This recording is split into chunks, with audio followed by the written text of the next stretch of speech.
Hello students, Hindi की कक्षा में आप सबका स्वागत है। आज हम पढ़ने जा रहे हैं। क्लास हमारा 5th है और पोयम दी गई है कि हम भारत की शान है। तो बच्चों, सबसे पहले तो देखें कि शान मीन्स की प्रतिष्ठा। तो के बच्चे हैं वे हमारी शान है। इस पोयम में बच्चों के बारे में बहुत समझाया गया है।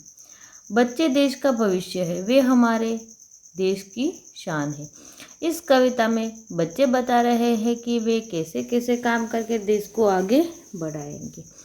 तो आप तो जानते ही है कि बच्चे हैं वही हमारा आज का भविष्य है, क्योंकि बच्चे ही धीरे धीरे करके आगे बढ़ेंगे तभी वो भारत की शान कहलाएंगे। चलो तो अब देखिए हम काव्य की तरफ। नन्हे नन्हे हमें न समझो, हम भारत की शान है। हमसे ही है धरती सारी, फैला यह आसमान है। बच्चे क्या कहते हैं इस काव्य पंक्ति में कि आप हमें नन्हे न समझो, मीन्स कि छोटे छोटे न समझो। हम तो है भारत की शान, भारत की प्रतिष्ठा है। और ये जो धरती है वही हमारी वजह से ही टकी हुई है। और आसमान मीन्स कि आकाश पे हमसे ही फैला हुआ है। तो हम जानते हैं कि छोटे बच्चे होता है वो अच्छे कार्य करके वो आगे ही हमेशा बढ़ता रहता है।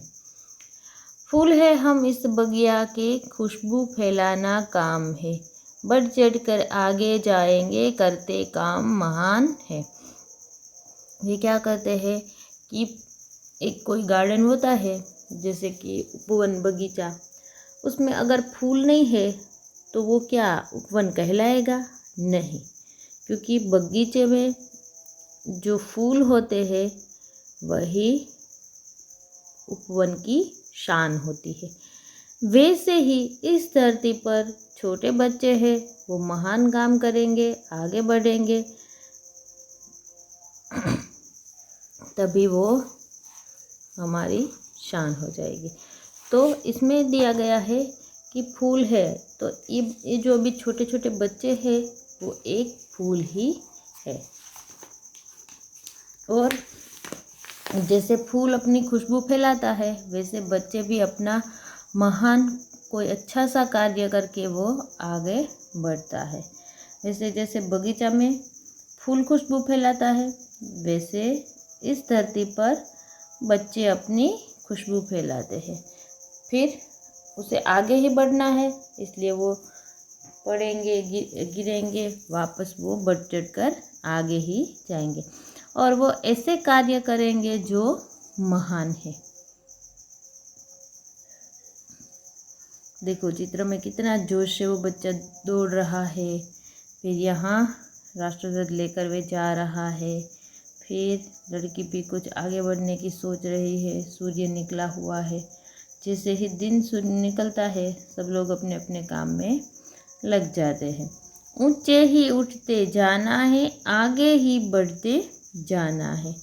बढ़े चलेंगे नहीं रुकेंगे, हम भारत की शान है। तो ऊंचे ही उठते जाना है मीन्स कि हमें हमेशा आगे ही प्रगति करनी है, बढ़ना है। मीन्स कि कोई कार्य हो, हमने मन में ठान लिया कि ये हमें करना ही है, तो वो आगे बढ़कर करेंगे, ज़रूर से पूरा होगा। लेकिन अगर बच्चे अपने मन से चाहेंगे तो, क्योंकि कई बच्चा छोटा होता है तब से वह सोचता है कि मैं देश की सेवा के लिए पुलिस बनूंगा, मैं आर्मी में भर्ती करूंगा, मैं एक वैज्ञानिक बनूंगा, कि मुझे इस पे रिसर्च करना है।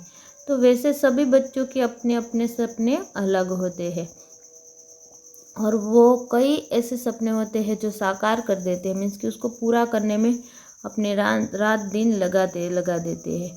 फिर तब जाकर वो उसे यश मिलती है और फिर वैसे वैसे करते आगे बढ़ेगा और तभी उसका नाम रोशन हो जाएगा। वे हमारे देश की शान कहलाएंगे। वे बढ़ेंगे फिर चलेंगे लेकिन रुकने वाले नहीं हैं। उसे अपने जो मन में ठान लिया है वही उसे आगे बढ़ना है। हम भारत की शान है। अगर हमें कभी भी कोई भी काम करना हो तो उसमें थोड़ी आलस आ जाती है, तो वही आलस को छोड़कर हमें आगे की तरफ रास्ता कौन सा है वही देखकर हमें आगे बढ़ना है। तो इस काव्य में बच्चे ही जो है वो आज का भविष्य है। बच्चे ही जैसे जैसे करके आगे बढ़ेगा वैसे अब अपना देश भी आगे प्रगति करेगा। तो बच्चों, ये पोयम आपको बाय हार्ट लर्न करनी है। यहाँ पर उसके शब्दार्थ दिया गया है और यहाँ पर वाक्य दिया गया है। जैसे कि सबसे पहले हम शब्दार्थ देखिए। तो कि बगिया मीन्स बगीचा, शान मीन्स प्रतिष्ठा और खुशबू सुगंध, आसमान आकाश। निम्नलिखित शब्दों से उदाहरण के अनुसार वाक्य बनाइए। यहाँ पर आपको एक सेंटेंस दिया है, आपको एक और ऐड करना होगा, एक बनाना होगा। जैसे कि उदाहरण दिया है एग्जाम्पल, आसमान, तो कि बादल आसमान में छाए है। तो उसी तरह आपको उसको चेंज करके क्या करना है कि बादल आकाश में छाए है। तो आसमान और आकाश ये दोनों कैसे शब्द हुए? समान अर्थ वाले। चलो इसका फर्स्ट वन, धरती पर हरियाली छा गई। तो धरती को हम क्या कहेंगे कि पृथ्वी पर हरियाली छा गई। सेकेंड वन, बगिया में गुलाब के फूल है। तो हम क्या लिखेंगे कि बगीचे में कमल के फूल है, गुलाब के तरह तरह के फूल है, रंग बिरंगे फूल है। थर्ड, शान, बच्चे देश की शान है। तो बच्चे देश की प्रतिष्ठा है। इस तरह से आपको करना है।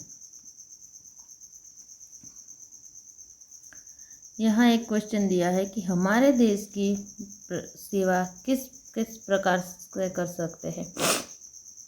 तो बच्चों, अभी तो आप छोटे एक बालक ही हो, तो छोटे बच्चे बनकर आप देश की सेवा क्या सब बन सकते हो।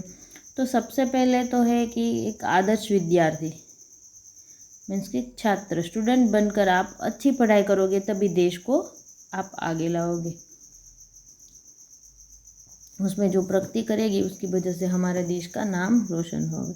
फिर हमें आसपास कहीं गंदगी नहीं फैलानी है मीन्स कि, और एक अच्छा नागरिक बनना है। और जो भी काम आपको मिले वो पूरा निष्ठा और फर्ज अदा करके करना चाहिए। और जो देश के लिए कुछ काम हो उसमें आप अपना सहयोग ज़रूर करें। यहाँ पर कई शब्द दिए हैं, उसका स्वरभार देकर पढ़ना है। चलो अब देखिए प्रश्नों के उत्तर। सबसे पहले दिया गया है कि भारत माता की शान कौन है। तो बच्चे हैं वो भारत माता की शान है। बगिया में खुशबू कौन फैलाता है। तो बगिया में खुशबू तो फूल फैलाता है। हम कैसे आगे बढ़ सकते हैं। तो कि हम महान काम करके आगे बढ़ सकते हैं। हमारे देश का भविष्य कौन है। तो हमारे देश का भविष्य बच्चे हैं।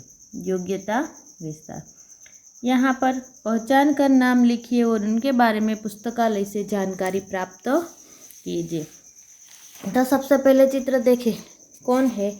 अमिताभ बच्चन है, क्योंकि आपने उनको कहाँ पर देखा होगा, ज़रूर से टीवी में देखा होगा, उसके बारे में न्यूज़पेपर में पढ़ा होगा। ये कई ऐसे व्यक्ति हैं जो महान काम करके आगे बढ़े हैं। तो आपको कुछ सीख इनसे जीवन से लेनी है।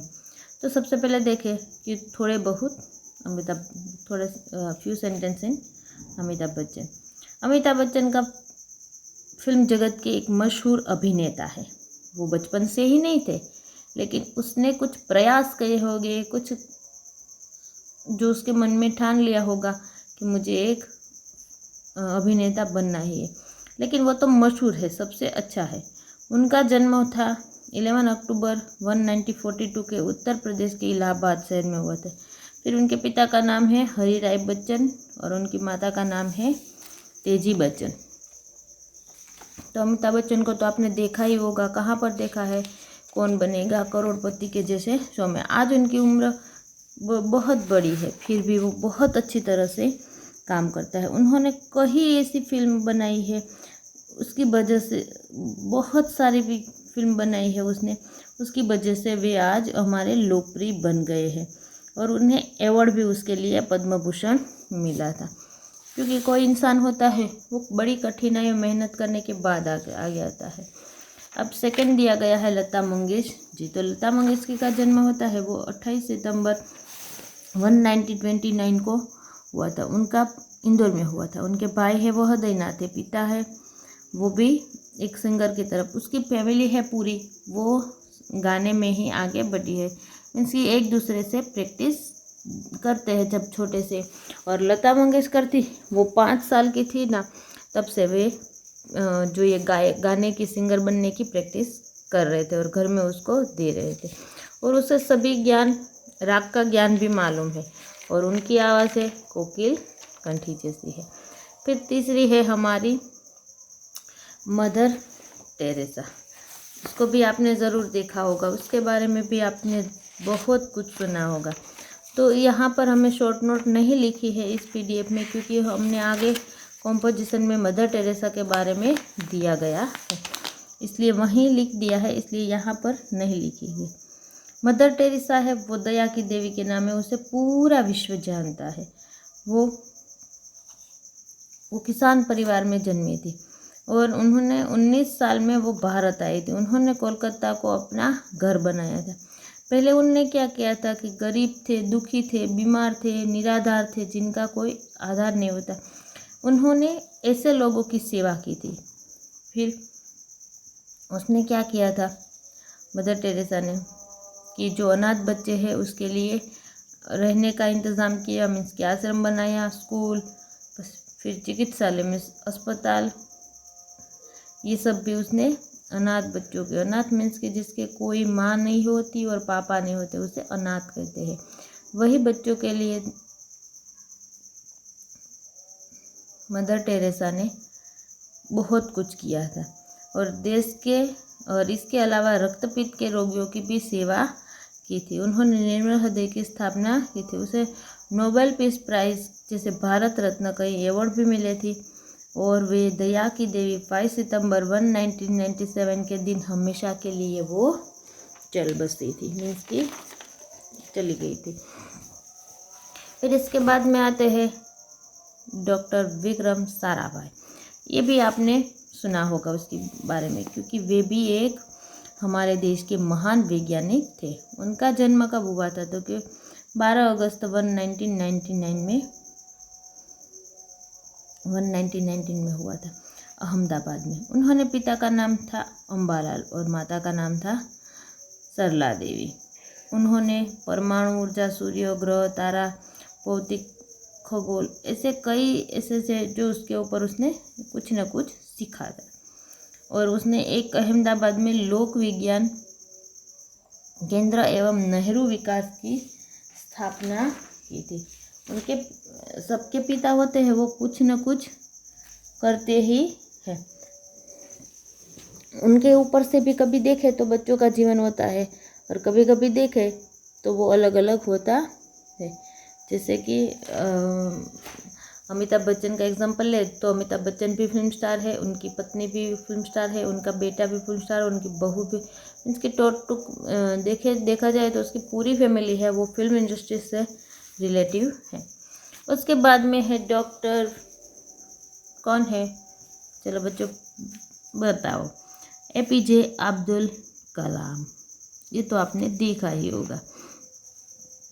तो सबसे पहले देखिए कि उनका पूरा नाम क्या है डॉक्टर अब्दुल कलाम का, तो कि APJ अबुल पकीर जैनुलाब्दीन, और कलाम थे वो हमारे देश के वैज्ञानिक भी थे। वे हमारे देश के 11 राष्ट्रपति भी रहे थे। उनको पूरी दुनिया किसके नाम से जानते हैं, उनको मिसाइल मैन के नाम में जानते हैं और वे हमारे देश के लिए बहुत कुछ उसने किया है। उसने कई पुस्तकें भी लिखी है, उसमें जैसे कि उसने एक आत्मकथा लिखी है अगनपंथ, वो बहुत ही पढ़ने वाली अच्छी है। और डॉक्टर कलाम को बच्चे भी बहुत ही पसंद थे, कभी आपने न्यूज़पेपर में देखा है तो। और उनका जन्म था वो तमिलनाडु के रामेश्वर में हुआ था। और वे शिलोंग, मेघालय का एक शिलोंग है, वहाँ पर वे रहने योग्य ग्रह एक व्याख्यान दे रहे थे। उसी समय उसे हार्ट अटैक आता है और हार्ट अटैक की वजह से उसकी मृत्यु होती है। उनका दफन विधि हुआ था 13 जुलाई को 2015 को। वे आज हमारे बीच नहीं है, लेकिन उसके ऐसे कई कार्य ऐसे होते हैं जो हमें उनसे जीवन से सीख भी मिलती है, प्रेरणा भी मिलती है कि जैसे अब्दुल कलाम धीरे धीरे करके अपनी लाइफ में कैसे स्ट्रगल करके आ गया है, तो बच्चों हमें भी वैसे ही करना है। आज हमारे बीच अब्दुल कलाम नहीं है, फिर भी उनकी कई ऐसी बातें हैं जो हमारे जीवन को बहुत अच्छे से सुनाती। फिर इसके बाद में है इसको भी आपने देखा होगा, सभी को आप देखा होगा, लेकिन कभी कभार क्या होता है ये हमें पता नहीं होता है। चलो, ये है कल्पना चावला, भारत की पहली अंतरिक्ष यात्री थी वो। उनका जन्म कब हुआ था? तो कि 17 जुलाई 1962 को करनाल हरियाणा में हुआ था। वो बड़ी मेहनत और लगन से वो अंतरिक्ष यात्री बनी थी। देखो, वो बड़ी मेहनत और लगन से, मीन्स कि उसे बनना ही था, इसलिए उसने बहुत सारी मेहनत की होगी, तब जाकर वो एक अंतरिक्ष यात्री बनी होगी। और ढेर सारे उसने भी कुछ न कुछ सर्च किया होगा, जैसे कि वो अंतरिक्ष में कैसे जाते हैं उसके ऊपर भी स्टडी करना होता है ना, ऐसे ही तो कोई वहीं पर पहुंच नहीं जाता है। उसने एक महत्वपूर्ण अभियान को वो समाप्त कर पृथ्वी की ओर वापस आ रही थी। उसने जो वहाँ अंतरिक्ष में गई थी, उसके बाद में वे वापस लौट रही थी। तब फरवरी 2003 को एक महत्वपूर्ण अभियान को समाप्त कर अंतरिक्ष से पृथ्वी की ओर वापस आने लौटते समय दुर्घटना में उसकी आकस्मिक मृत्यु हो गई थी। उसका जो वहाँ पर वे कई दिन रही थी, दिन तो शायद 321 वैसा कुछ है, तो उसके हिसाब से वो वहाँ पर रही थी, लेकिन वो वापस जब आई तब उसकी मृत्यु हो जाती है, आकस्मिक कोई ऐसा इश्यू बन जाता है। फिर उसके बाद में दी गई है सुनीता विलियम्स। सुनीता विलियम्स है, उनका जन्म हुआ था 19 सितंबर 1965 को अमेरिका के ओहियो प्रांत में हुआ था। उनके पिता का नाम दीपक भाई पांड्या है। वे एक डॉक्टर अमेरिका में है। अमेरिका अंतरिक्ष एजेंसी नासा के माध्यम से अंतरिक्ष जाने वाली भारतीय मूल की वो दूसरी महिला है। पहली थी कल्पना चावला और दूसरी महिला भारतीय कौन है? ये सुनीता विलियम। उनकी प्रथम अंतरिक्ष उड़ान 9 दिसंबर 2006 को स्पेस शटल डिस्कवरी के द्वारा प्राप्त हुए थे। तो छोटी उम्र में ही उसने वो आगे बढ़ने का काम किया था। कभी कभार हम देखते हैं कि ये उम्र उसकी बहुत छोटी होती है, लेकिन वो काम ऐसे इतने अच्छे से कर देते हैं ना कि वो छोटी उम्र में एकदम हमारे भारत की शान बन जाते हैं। चलो, पीटी उषा है, उसको भी आप जानते ही है। पीटी उषा का जन्म कब हुआ था? तो कि 27 जून 1964 के पयोली गांव के केरल के पयोली गांव में हुआ था। उसकी बचपन की पढ़ाई भी छोटे से गांव में ही होती थी।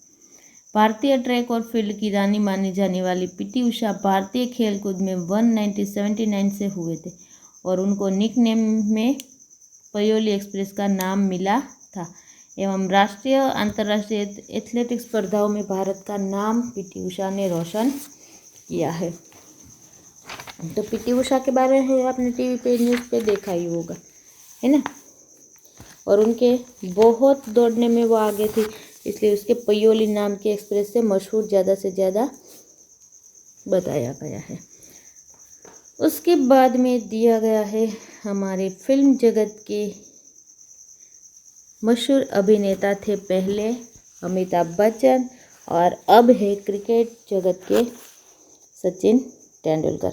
सचिन तेंदुलकर का जन्म 24 अप्रैल 1973 को मुंबई के राजापुर सारस्वत ब्राह्मण परिवार में हुआ था। उनके पिता का नाम रमेश तेंदुलकर था। और ज़्यादा से ज़्यादा देखें तो विश्व के क्रिकेट के विश्व में हमारे सर्वश्रेष्ठ बल्लेबाजों में सचिन का नाम आता है, सचिन तेंदुलकर का, जिन्हें भारत के सर्वोच्च नागरिक सम्मान भारत रत्न से भी किया गया है। उसने 100 शतक लगाकर शतकों का शतक बनाया है और क्रिकेट विश्व कप विजेता टीम में सचिन का विशेष योगदान रहा है। और सचिन तेंदुलकर का एक चैप्टर भी आता है, साइना नेहवाल।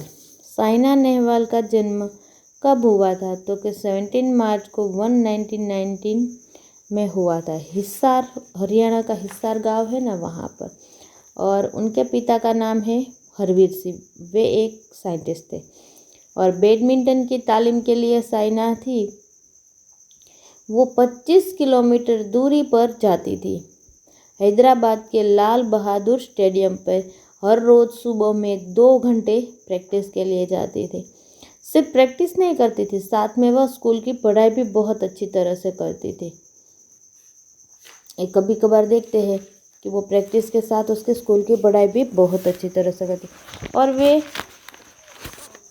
उसने साइना नेहवाल का छोटा जो बचपन गुजरा वह हैदराबाद में ही गुजारा था। वो हर रोज़ 2 घंटे प्रैक्टिस करती थी सुबह में उठकर। तो आप भी बच्चों कोई भी कार्य करना है तो आप सुबह उठेंगे, जल्दी से करेंगे तो उनके लिए सिद्धि प्राप्त होती है। और मन में ऐसा ठान लेना है कि मुझे एक अच्छा इंसान तो बनना ही है। साथ में क्या करना है कि आगे ही बढ़ना है। तो बच्चों, ये हमारी छोटी सी पोयम थी, हम भारत की शान है। Thank you.